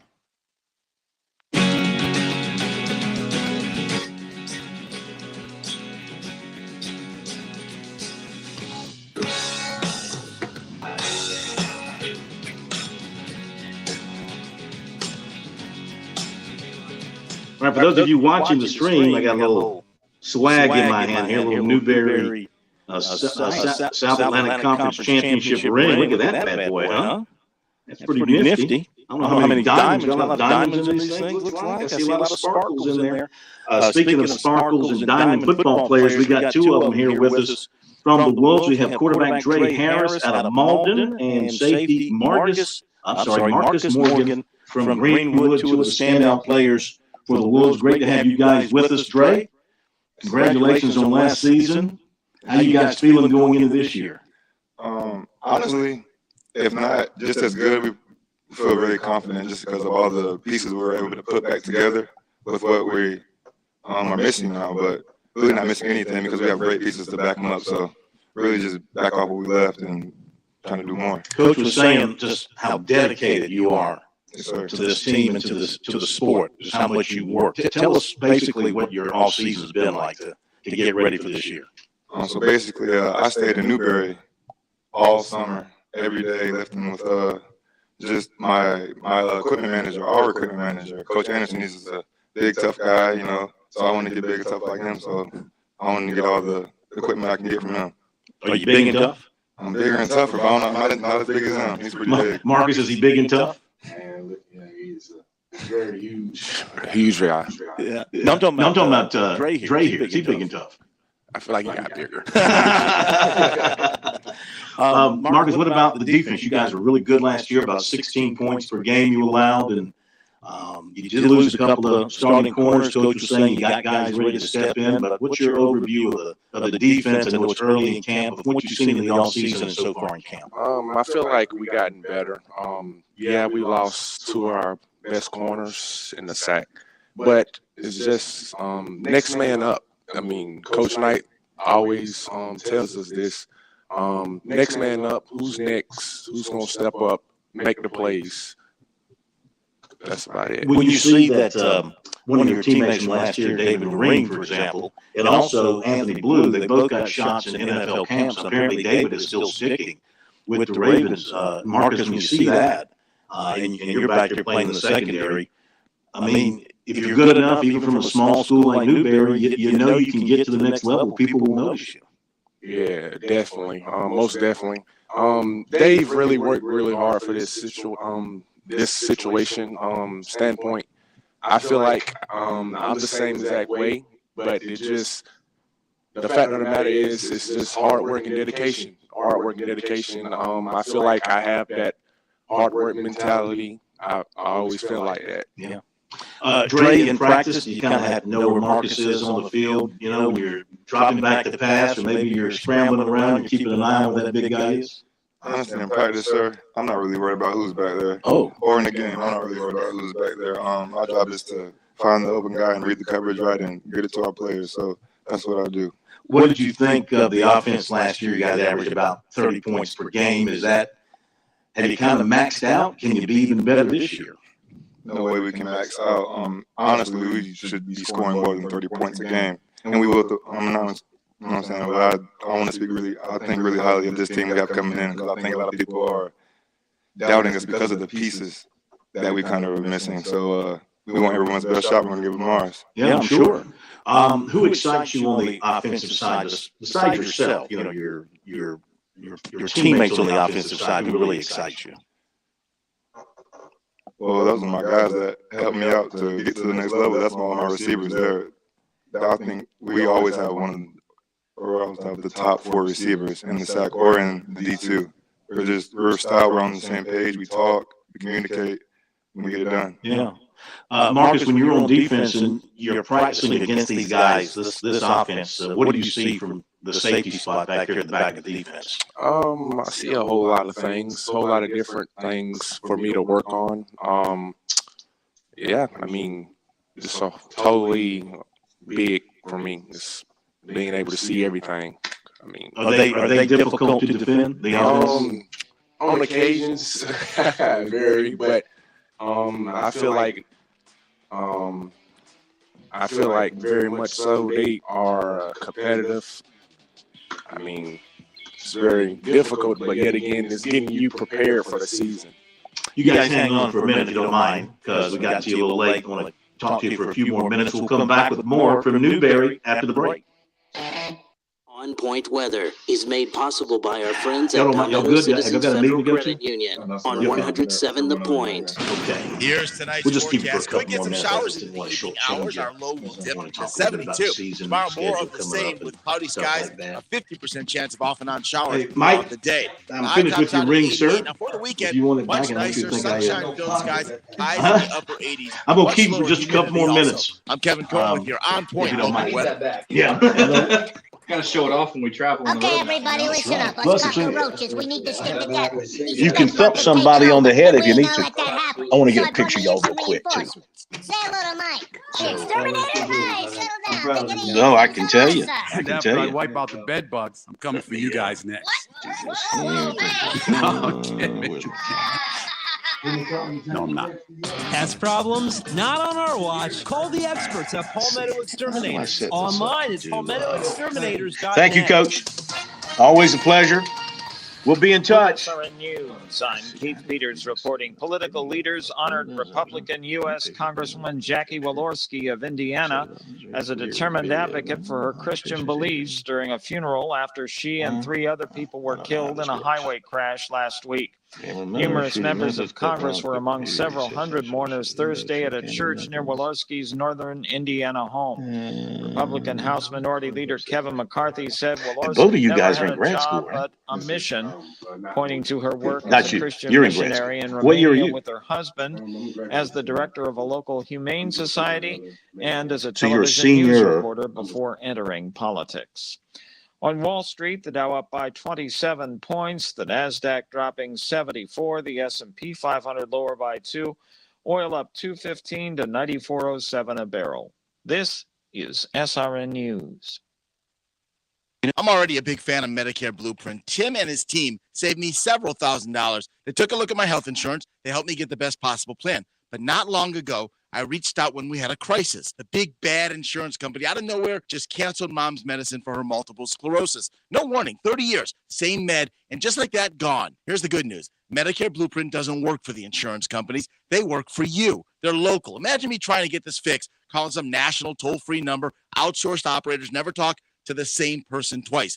Medicare Blueprint went to work, helped me get mom's meds back, and how's this? Even less expensively than we were paying before. Incredible customer service and local. What a great formula. Oh, and it cost me nothing for their services. So you came out Nothing. of Malden. Whether you're Malden on was, Medicare or not, my mom is. I'm did y'all not. play each other in high school? Medicare Blueprint help both of us. Online, it's MedicareBlueprint.com. So y'all's not in the same or region. call them 708-7398. That's 708-7398. Who won? Fallen behind on your taxes and might be facing IRS Yeah, penalties, Malden have wage is, garnishments, levies or liens, have trying to unfiled think, tax returns, you want someone was Coach local Shaw your and coach? qualified. Don't Coach fall Taylor. for those national spots. Coach Taylor. Meet with me, Teresa, at Okay, Advocacy yeah, Professional yeah. Services, and let me And did help you play? you Yeah, with so your you tax must needs. agree I can with- help all your don't tax tell me. resolution issues. There are Because options they just to recently get had you a back on change. track. Call Capital City Professional Services, Who is your coach? 400-8683. That's 400-8683.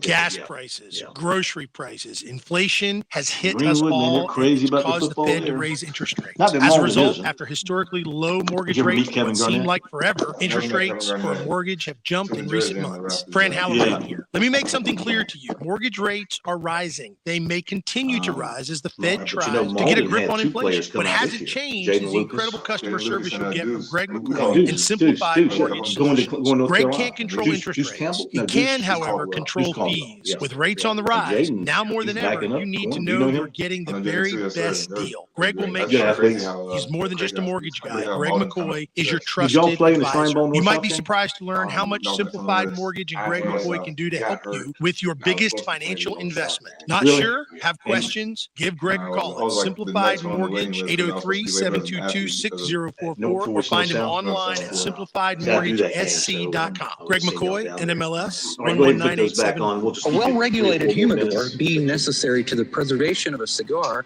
the right of the people to keep and enjoy cigars shall not be infringed. For those who love a great cigar and want to spend time with others who are like-minded, the Cigar Militia offers the the experience you're looking for. We're located in the Deshaun colonial Watson is village willing next to to the accept melting pot. 8 games The cigar and culture $5 offers million exceptional fine. cigars from around the world, staffed to assist you in your I don't know selections, what he did or private didn't cigar do. lockers, and a lounge I where just know members that can relax 2 and grand enjoy. juries did not indict him. Look at me. I'm not over. Couldn't be a lawyer? Me? Yeah. I could be a lawyer. Oh, you good? Put my time into it.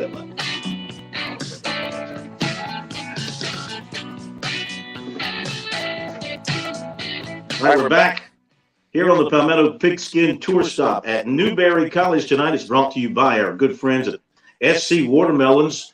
If you're looking to stay hydrated, turn towards this summer's staple. One slice of watermelon, just as effective as a sports drink for hydration. Remember that, guys. Seriously. You get thirsty, grab a piece of watermelon. Look for watermelons in your South Carolina hometown all summer long. Make sure it's South Carolina grown watermelons.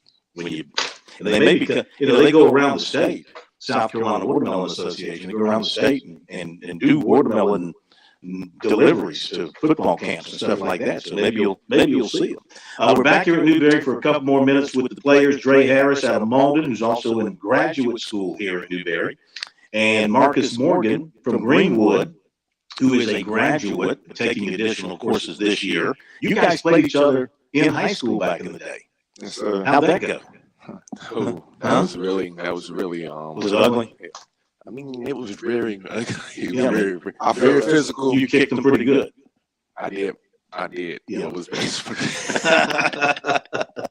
Well, Greenwood versus Malden, I mean, I can remember, back then I got the feeling that Greenwood was probably the better team overall. No way, sir. No? No way, sir. That wasn't the case. But they won. Yeah, I mean, I guess I can go through the whole situation, but it's okay. So I'll give it to him. Yeah, let him have it. Yeah.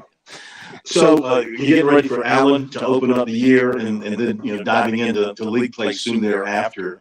Dre, so where's the mindset? I know it's kind of early in camp for you guys. You got a lot of work left to do, but what are you sensing from your teammates as you get to work here towards the season? Really just execute. We've been a great team. We have great players coming back, great leaders. Really just execute the little things, because the little things count. Like, I can give this little 5-yard pass and have the little things count. We have to be on the same page. Like, I just want everything on the same page. That's our big thing this year. Same page, talk, communicate.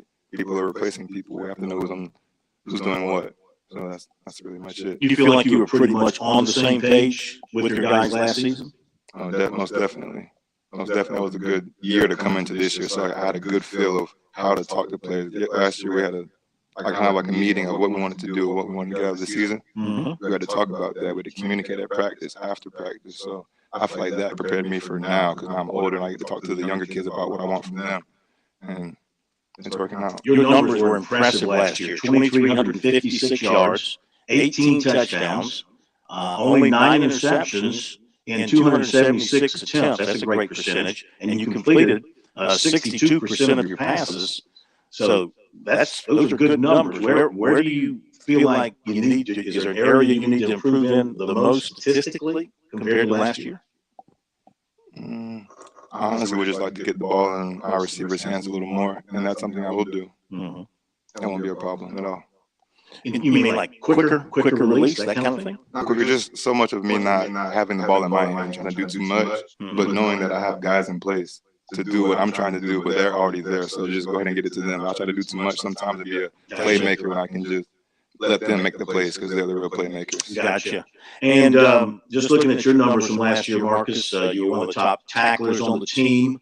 You had 42 total tackles. You had 3 tackles for loss.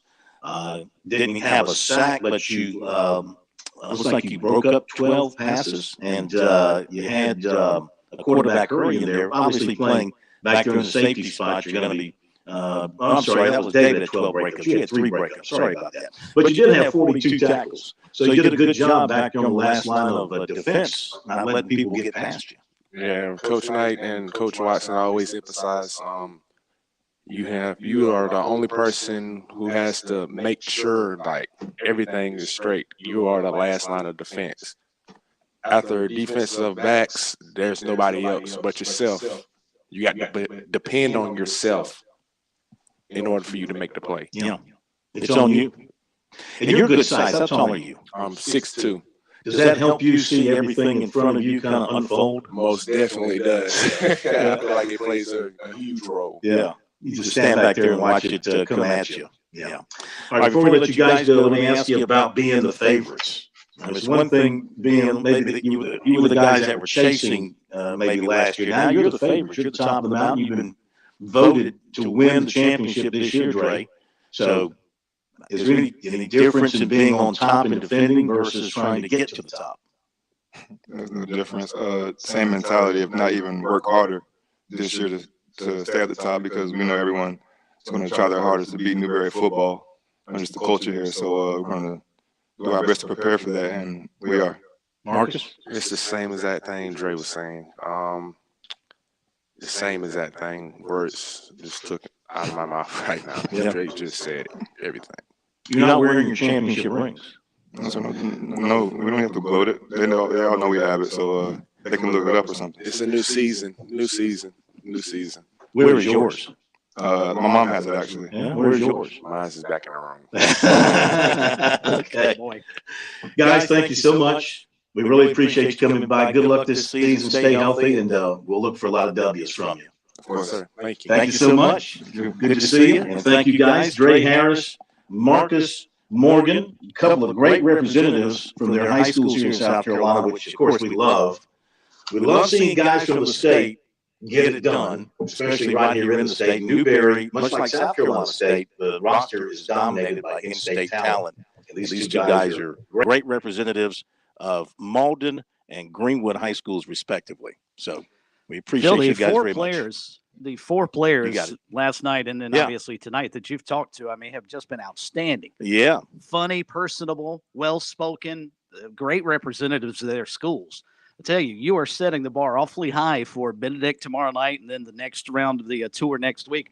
Players are going to have to step it up a notch because Marcus and Dre tonight, the two kids from Hartsville last night, have really, really established a pretty high standard on the tour so far. You know, I think when you win a championship, you carry yourself like a champion, don't you? Mm-hmm. And I think we had that last night at State, and I think we had that tonight here at Newberry. These guys are champions. They won championships last year. State won a national championship. These guys got to the second round of the national playoffs in Division II. So you carry yourself maybe a little bit different when you're in that position.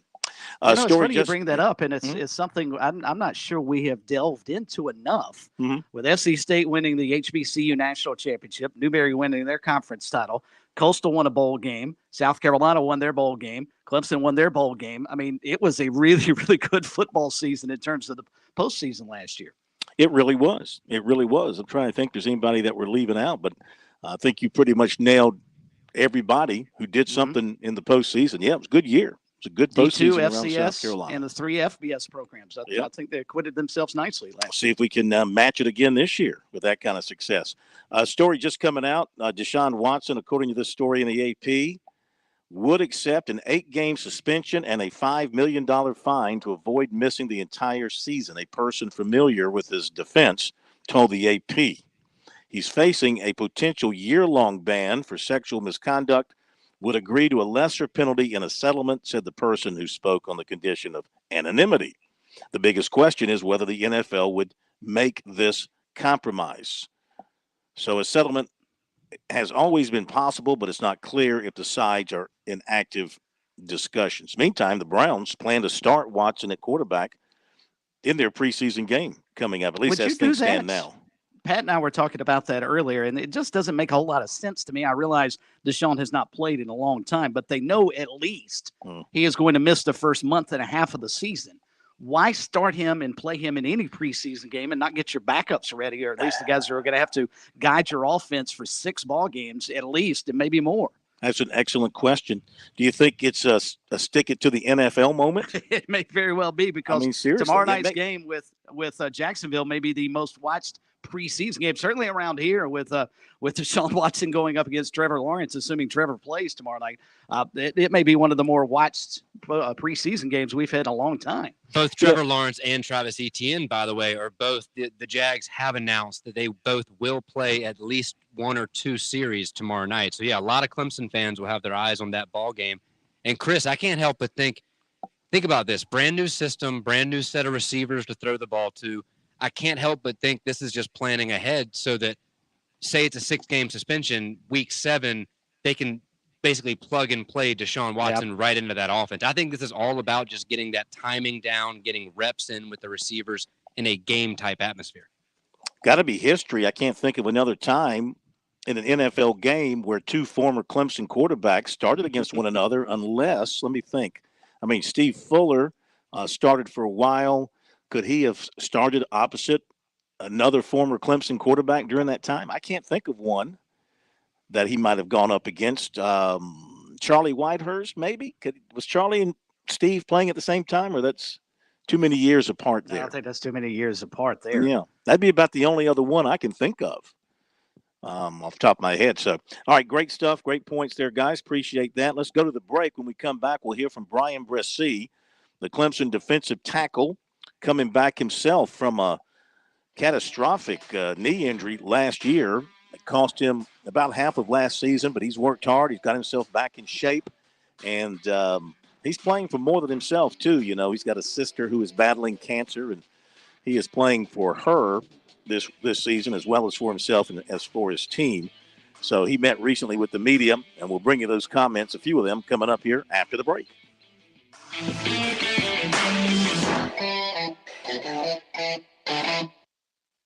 Peanuts and baseball, the perfect pair. There's nothing better than enjoying a bag of crunchy, great-tasting in-shell peanuts washed down with your favorite beverage of choice while cheering on your baseball team. This summer, grab a bag or two of delicious protein-packed Virginia Carolina's grown in-shell peanuts. America's favorite snack and America's favorite sport. A match sure to please. This message is brought to you by Virginia Carolina's peanut farmers. To learn more about peanuts, visit the website aboutpeanuts.com. That's right, aboutpeanuts.com. Enjoy a bag of peanuts today.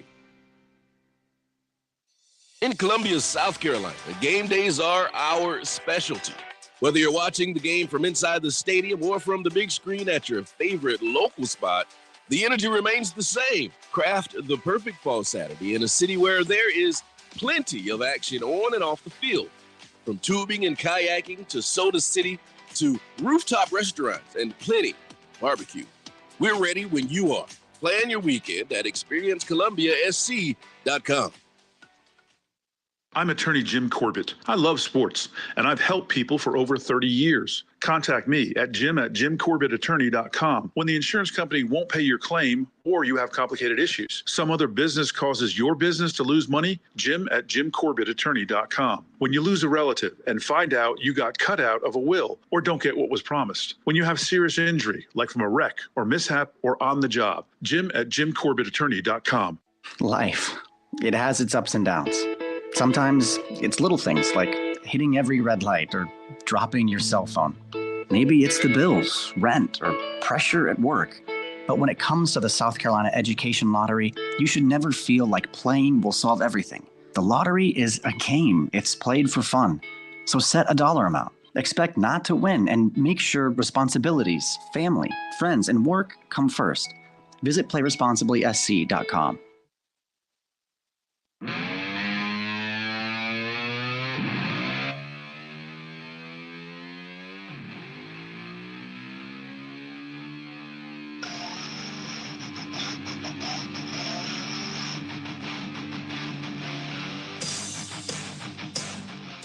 On the golf tour, it's the playoffs, the first playoff tournaments on the PGA Tour, the FedEx St. Jude Championship out in Memphis, Tennessee. And you've got Siwoo Kim at 8 under 62, and you've got J.J. Spawn at 8 under 62. They're lighting it up. Sahith Thegali is at 63, and J.T. Poston, Tony Finau, he'd be my favorite the way he's playing. K.H. Lee, they're at 6 under. Sepp Straka also is at 6 under. That's a 64. Ricky Fowler, hello, where have you been? 65.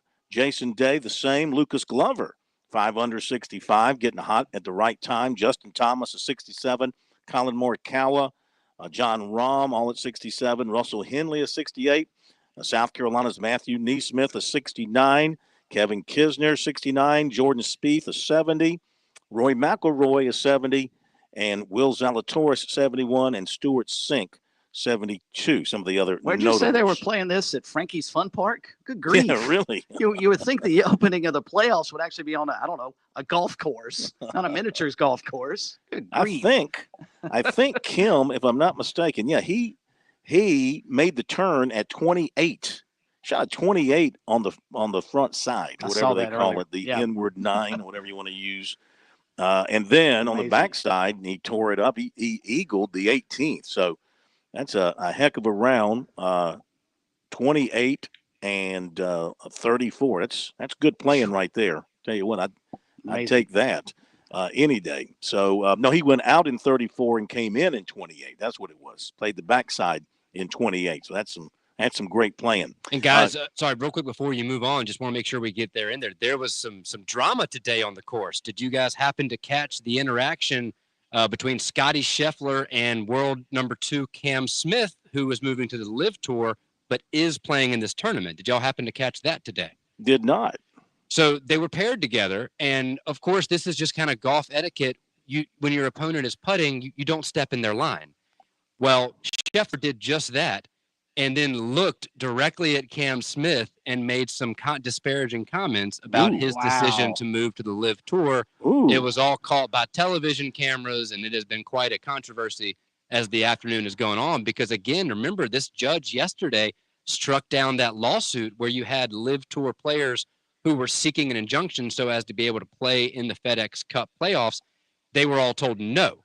Cam Smith has not formally announced that he's joining the LIV Tour, but it is supposedly rumored that he is, and he's purposely waiting until after the FedEx Cup because he's currently ranked number 2, and he wants that money. He's trying to kind of get the best of both worlds here. And it sounds like some of these players might be taking it upon themselves to enact a little street justice, so to speak. How about that? Cameron Smith, he shoots a 67 today and 71 for Scotty. So it's Smith with the better start in the tournament. We'll see what happens moving forward. Now to Brian Bresee, the Clemson defensive tackle, working his way back from a ACL from last season, major injury. But seems to be 100% ready to go this season. He spoke with the media in camp just a few days ago to update everybody. I mean, it was really exciting just to be out there with the guys again. Just, doing what I love. And, it was real hard last year season, getting injured and not being able to do that and kind of having to watch from afar. So I'm excited to just be back and working with everybody. Are you full go for everything? You're allowed to do absolutely everything you can out there? You got it. Coach, talk about the adversity you guys faced and how you're bringing some of that into this year, remembering what you guys went through. What's the mentality? How are you internalizing and learning from last season? I mean, there's things to learn from every season, every game, no matter what it is. So, just coming together as a team, having all 3 phases work together, offense, special teams, and defense all working together. And just, I think this offseason we've really become a lot closer as a team and as our, respective units. So that's been a big deal for us. Do y'all have the mentality that the defensive line is the strength of this defense this year, that you guys are going to take the accountability to make sure that things are the way they're supposed to be? Everybody on this team's held to the same standard, same accountability for everything. We all want to be the best segments we can be in the country. So, we take a big role on, just as a defensive line and as a defensive unit and being older guys now and just how we work and how we, want to lead everybody else. So, just bringing everybody along is a big deal for us. Yeah. What did you learn from last year being away from the game day atmosphere as far as being on the field? Yeah. I mean, that was my first serious injury ever. So, just, realizing how lucky I am, honestly, just to be out here and be able to work with these guys and all these, great people. And just enjoying every moment now, never know when it's gonna be done. So just enjoying every moment with everybody. Take me back to that play. You get hurt. Did you know it was bad right away? Yeah. I right when I felt my knee buckle a little bit, I felt the pop in my knee, and it's not that I was in pain, but it just felt really weird. So I kind of knew right when that happened that probably wasn't the best thing. So it was the first serious injury you had. How did you sort of handle that, process that mentally?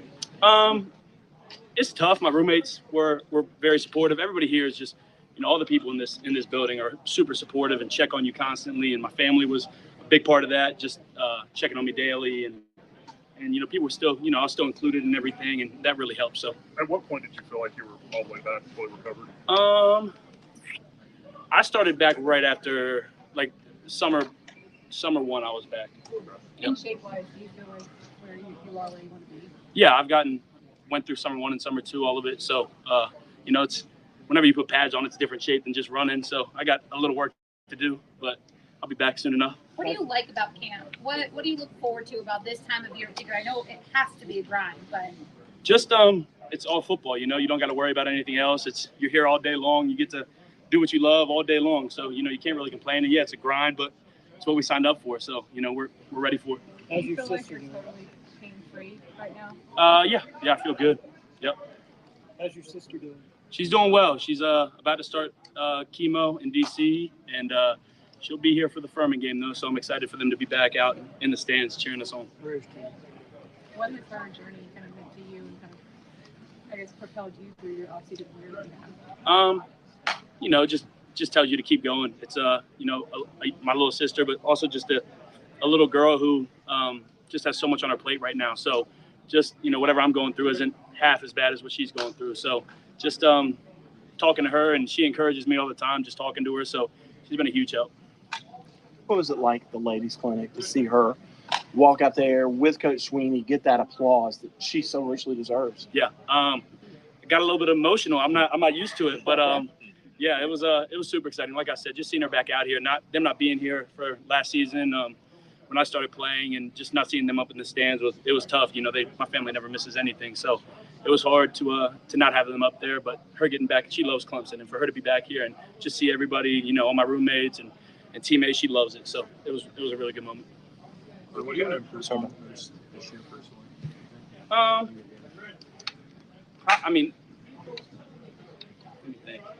My main thing right now is just becoming a better leader, honestly, just trying to lead this group and lead the defense and becoming more vocal with it. And it's hard, it's hard kind of being off, and I try to learn more and so I could become a better leader. And that was kind of my main thing.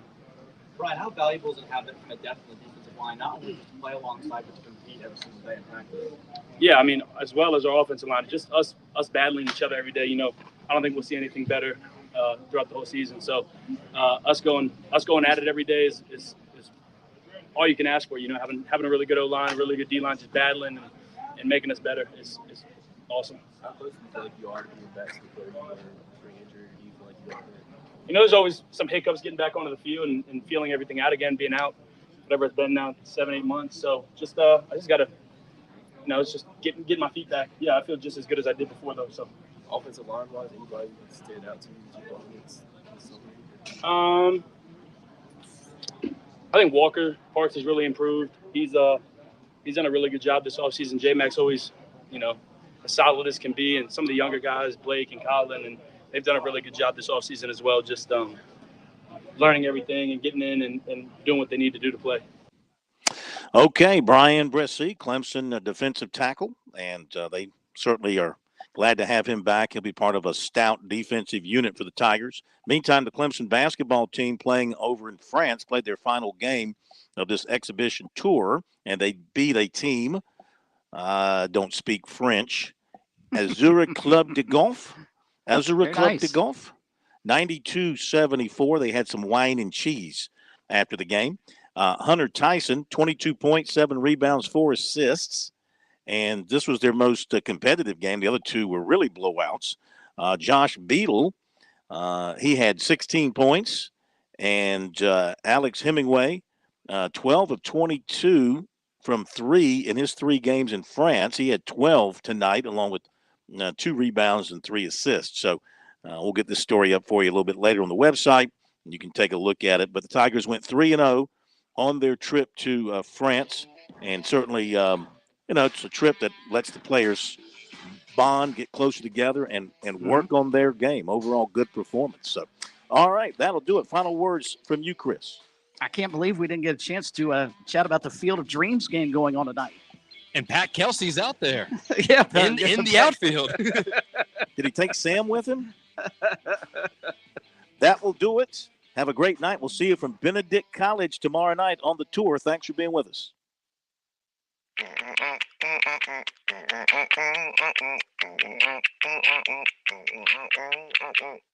Someone will be right with you. The